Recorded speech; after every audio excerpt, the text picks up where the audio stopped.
नमस्कार सर्वांना, कसे आहात? काल ना आषाढी एकादशीचा उपवास होता आणि बऱ्याच जणांचा हा उपवास असतो. म्हणजे काही कुटुंबांमध्ये ना अगदी 2 आणि 3 वर्षाच्या लहान लेकरंही फार मनापासून उपवास धरतात.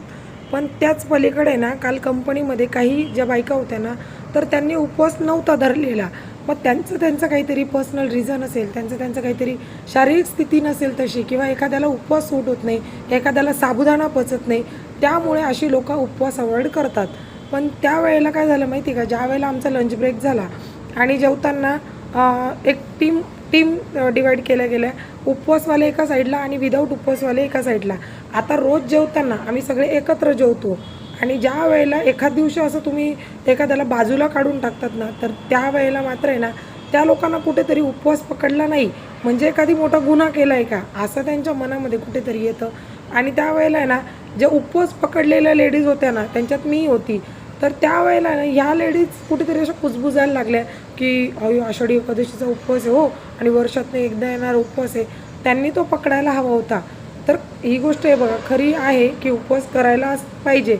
पण उपवासाचा खरा अर्थ काय, की त्या दिवशी आपल्या शरीराला पूर्णपणे आराम देणे. पण आता धावपळीच्या जगामध्ये प्रत्येकाला काहीतरी बाहेर जाऊन कामं असतात, शिवाय वातावरण फारसं बरं नाही, त्यामुळे पूर्णपणे उपाशी राहून काम करणं अशक्य असतं. त्यामुळे प्रत्येकजण आपल्या सोयीनुसार थोडासा फलाहार घेत असतो. पण एखाद्याला तोही फलाहार नाही सूट होत, म्हणजे एखाद्याची पचनक्रिया व्यवस्थित नसते. तर त्यावेळेला आहे ना, त्याची शारीरिक स्थिती समजून घेता आली पाहिजे.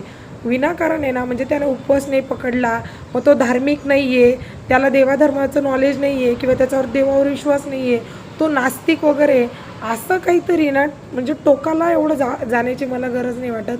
मी काल बऱ्याच जणांनाही सांगत होती, की त्यांचा पर्सनल इश्यू आहे, नसेल त्यांना उपवास धरू वाटत, त्यांची मनामध्ये काहीतरी भावना असेल देवाविषयी, थोडासा रागही असू शकतो, कारण की देव तितक्या हक्काचा असतो आपल्याकडे, की आपण आहे ना काहीतरी मागू शकतो, त्याच्यावर रुसवा धरू शकतो आणि तितका अधिकारही गाजवू शकतो. त्यामुळे ना त्यांच्या मनातल्या काही इच्छा असतील, मग नसेल त्यांनी उपवास धरला, तर मला खरंच असं मनापासून वाटतं, की तुम्ही उपवास धरताय, मग तो उपवास श्रद्धेने भक्तिभावाने असला पाहिजे.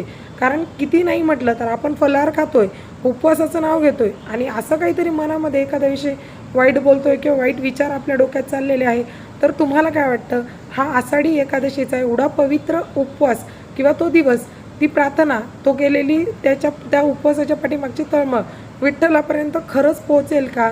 नाही. कारण विठ्ठल भगवंत ये ना, फक्त तुमचं मन बघत असतो, तुमचे चांगले विचारांचा तो भुकेला असतो.